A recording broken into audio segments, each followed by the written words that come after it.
Introducción. A lo largo de la práctica se fomentará la experimentación activa y el análisis crítico de los resultados obtenidos.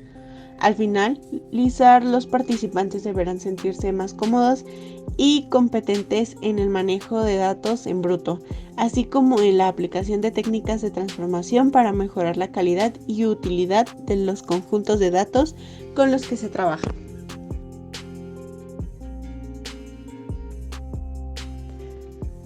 Transformación de fuentes. Proceso de manipular y reestructurar datos provenientes de fuentes electrónicas, como sensores, dispositivos LOT, que es Internet de las Cosas, registros electrónicos, bases de datos, entre otros. Este proceso es fundamental en campos como la ingeniería electrónica, la telemetría, la monitorización de sistemas, la automatización industrial y la ciencia de datos aplicada a tecnología. Análisis de nodos. Es una técnica fundamental en el campo de la ingeniería eléctrica y electrónica, especialmente en circuitos eléctricos. Este método se utiliza para analizar circuitos en corriente continua y corriente alterna, con el objetivo de determinar las corrientes y tensiones de cada nodo del circuito.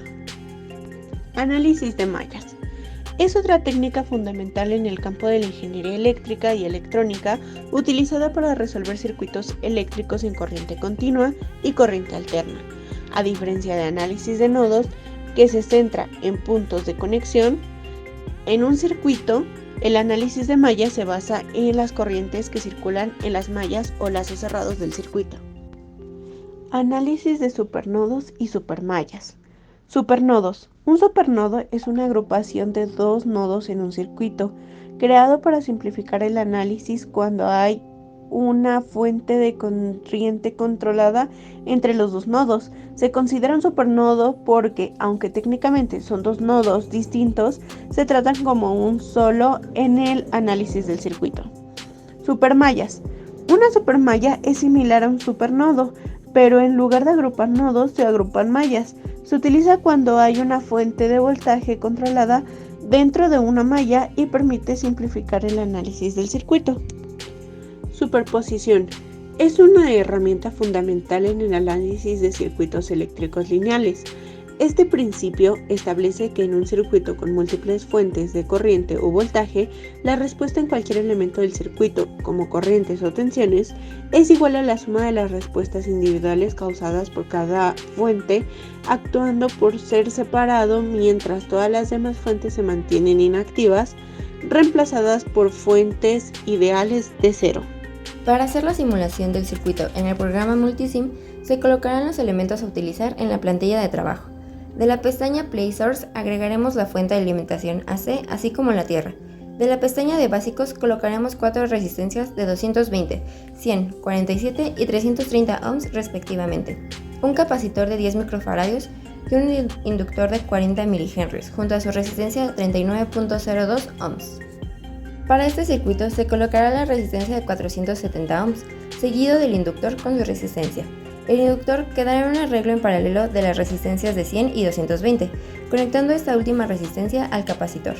En paralelo a estos dos se conectará la resistencia de 330 ohms para después conectarlo a la fuente. Se agregará el osciloscopio Tektronix y se realizarán las conexiones necesarias. El canal 1 se conectará a la fuente de alimentación, mientras que el canal 2 al objeto de estudio. Finalmente, la tierra del osciloscopio a la tierra del circuito. Correremos el programa y con ayuda de las perillas se acomodarán las ondas mostradas.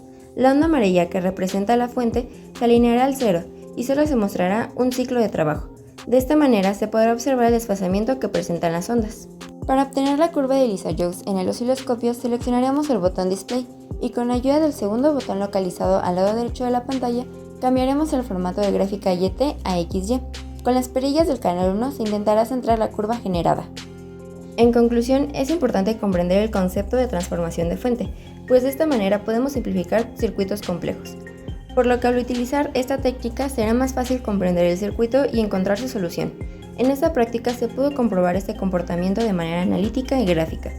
Se debe tener mucho cuidado al realizar la conexión de circuitos complejos, pues en caso de cometer un error, el circuito no se comportará de la manera que se espera. En conclusión, esta práctica nos ha proporcionado una base sólida para el manejo y transformación de fuentes de datos en diversos contextos. Al dominar estas técnicas estamos mejor equipados para abordar desafíos en el análisis de datos y la toma de decisiones informadas en el futuro.